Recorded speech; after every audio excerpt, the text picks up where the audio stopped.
Market cycle यानी किसी भी security, stock, bond, commodity, curve आदि के मामले में दो नवीनतम ऊपरी अथवा निचले स्तर के बीच के कालावधि को दर्शाता है।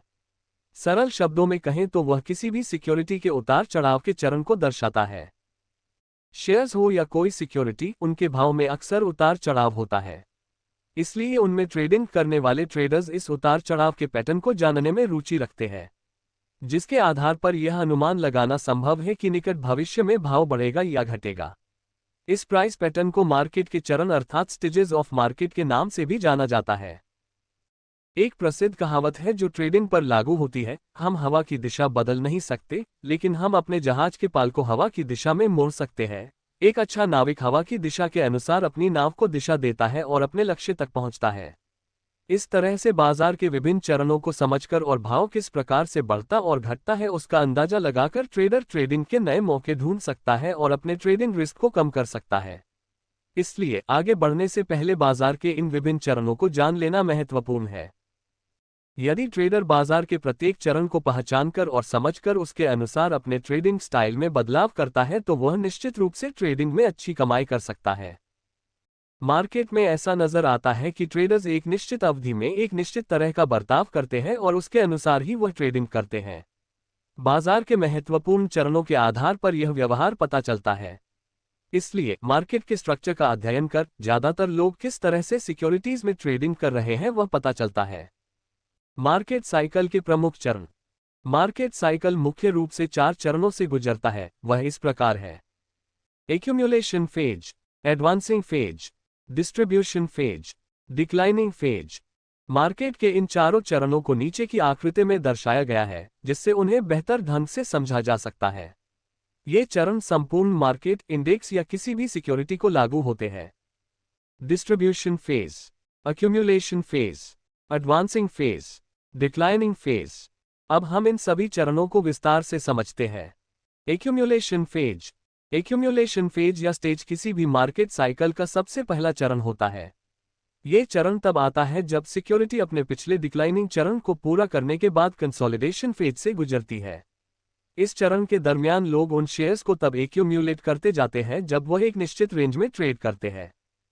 इस चरण को बेजिंग पीरियड के नाम से भी जाना जाता है, क्योंकि का डाउन ट्रेंड के बाद और अपर ट्रेंड से पहले नजर आता है। इस चरण की महत्वपूर्ण बात यह है कि उसमें ट्रेडिंग का वॉल्यूम अधिक होता है लेकिन भाव बढ़ता नहीं। Accumulation phase. एक्यूमुलेशन फेज के उल्लेखनीय लक्षण। वह दर्शाता है कि सिक्योरिटी में स्ट्रेंथ बढ़ रही है। सिक्योरिटी निश्चित ट्रेडिंग रेंज में ट्रेड होने लगी है और कंसोलिडेशन के अपर और लोअर बाउंड के बीच घूम रही है। एक्यूमुलेशन फेज में मार्केट पार्टिसिपेंट्स सिक्योरिटी में बुलिश होने लगे हैं। भाव निश्चित रेंज में घूमने लगता है और संकेत देता है कि आप सिक्योरिटी में बॉटम का निर्माण होने लगा है। ये चरण संकेत देता है कि खरीदार और विक्रेताओं में जोरदार लड़ाई चल रही है और अंत में खरीदारों की संख्या विक्रेताओं की तुलना में अधिक हो जाती है। उदाहरण: एक्यूमुलेशन फेज। अगले पन्ने पर मार्च 2009 से सितंबर 2011 के बीच डॉलर के मुकाबले रुपए का साप्ताहिक चार्ट दर्शाया गया है, जिसमें एक्यूमुलेशन फेज व उदाहरण नजर आता है। USD INR weekly chart. Down trend, accumulation phase, resistance, advancing phase. Security accumulation phase से बाहर आने के बाद एडवांसिंग फेज में प्रवेश करती है, जो तेजी का ट्रेंड अधिक मजबूत होने का संकेत देता है। ये चरण दर्शाता है कि अब ज्यादातर लोग इस सिक्योरिटी में बुलिश है। Advancing phase. एडवांसिंग स्टेज के उल्लेखनीय लक्षण। सिक्योरिटी में जो मजबूती नजर आई वह अधिक मजबूत होती है। ज्यादा से ज्यादा लोग उस सिक्योरिटी में लॉन्ग साइड में एक्टिव होते हैं। एक्यूमुलेशन फेज के रेंज से बाहर निकलने के बाद अब सिक्योरिटी भाव बढ़ने लगता है। इस तरह का ब्रेकआउट सामान्यतः बड़े वॉल्यूम के साथ होता है, दर्शाता है कि जो ट्रेडर्स एक्यूमुलेशन फेज में चुपचाप बैठे थे वह आक्रामकता से सिक्योरिटी में खरीदी कर रहे हैं। मार्केट पार्टिसिपेंट्स इस चरण में सिक्योरिटी में ज्यादा से ज्यादा बुनी होते हैं।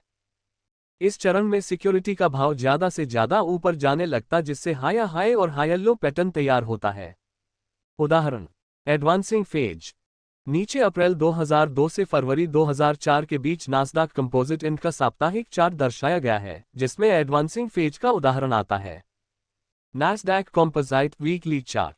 Advancing phase, distribution phase. इस चरण में सिक्योरिटी अपना मोमेंटम गंवाने लगती है और ट्रेडर्स उसमें प्रॉफिट बुक करने लगते हैं और अंत में ये दर्शाता है कि खरीदार उसमें से बाहर निकल रहे हैं और कई ट्रेडर्स सिक्योरिटी में शॉर्ट पोजीशन भी ले रहे हैं। एक्यूमुलेशन फेज की तरह इस फेज में सिक्योरिटी निश्चित रेंज में घूमती हुई नजर आती है। Distribution phase. डिस्ट्रीब्यूशन फेज के उल्लेखनीय लक्षण। पहले सिक्योरिटी में जो ताकत नजर आ रही थी वह अब कमजोर पड़ने लगी है और लोग उसमें सतर्क होने लगे हैं। एडवांसिंग स्टेज पूरा होने के बाद सिक्योरिटी निश्चित रेंज में ट्रेड होने लगती है और कंसोलिडेशन के अपर बाउंड और लोअर बाउंड के बीच घूम रही है। मार्केट पार्टिसिपेंट्स मुनाफा बुक करने लगते हैं और कई ट्रेडर्स उस सिक्योरिटी में शॉर्ट पोजीशन भी लेते हैं। भाव निश्चित रेंज में घूमने लगता है और संकेत देता है कि अब उसमें टॉप बनाने की तैयारी हो रही है।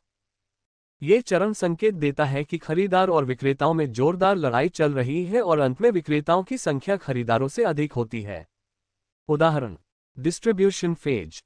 नीचे दिसंबर 2016 से अक्टूबर 2018 के बीच निफ्टी नेक्स्ट 50 इंडेक्स का साप्ताहिक चार्ट दर्शाया है, जिसमें डिस्ट्रीब्यूशन फेज का उदाहरण नहीं आता है। Nifty junior weekly chart.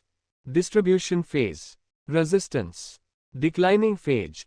Security distribution phase से बाहर निकलने के बाद डिक्लाइनिंग फेज में प्रवेश करती है, जो मंदी का ट्रेंड अधिक मजबूत होने का संकेत देता है।